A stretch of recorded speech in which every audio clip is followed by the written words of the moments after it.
Beautiful soul, amazing human, welcome to video 8 in the 30-day challenge to empty nest success. Thrilled that you are continuing along this journey.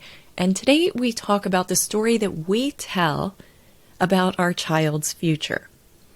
Anytime that we are talking about the future, we are in imaginary land. We are creating something that may or may not ever happen. And if the thing that you are thinking about comes true, and it is not something that's positive for you, you're going to have the resources in that moment, in that present moment, to be able to deal with it.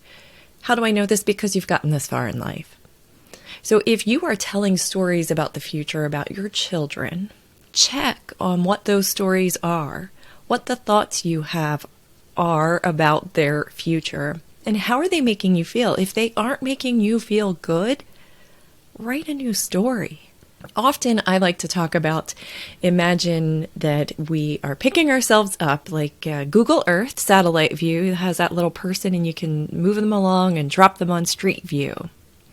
And I like to imagine that when we are telling stories about the future, when we are guessing what will happen in the future, it's like we pick ourselves up and we drop ourselves in a specific place, a moment. But meanwhile, there are a million ways this could play out.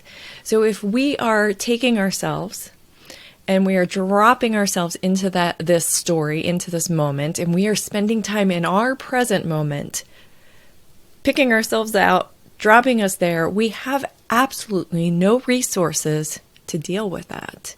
Our mind is treating that story as if it is true now, but it's not, may never be, and the present we're currently missing because we're telling that future story.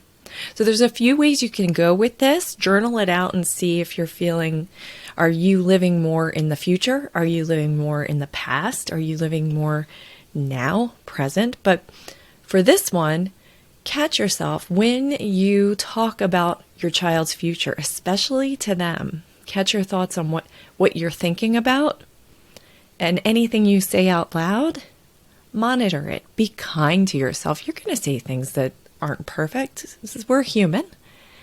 But having the ability to notice what you're thinking and what you're saying, and to tune into how it makes you feel, how it plays out, and how would you change that story so that you feel better going forward. Do you need to tell the story at all? This is a really good question. I'm going to add it to the journal today. So here's the video. Enjoy it, and see you next time. You're amazing. Bye. Today's topic, your children's future.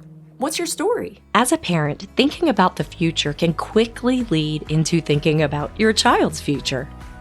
And boy, do we like to tell stories about their future, don't we? Stories that may never happen, such as, they're going to end up homeless because of the major they've chosen. They'll never be good with money at this rate. My amazing empty nest friend, unless you have time traveled, you have no idea what their future holds. What about a story like this? In the future, my child is happy, loves life, and knows who they are. Sounds nice, doesn't it? Don't forget, you are amazing.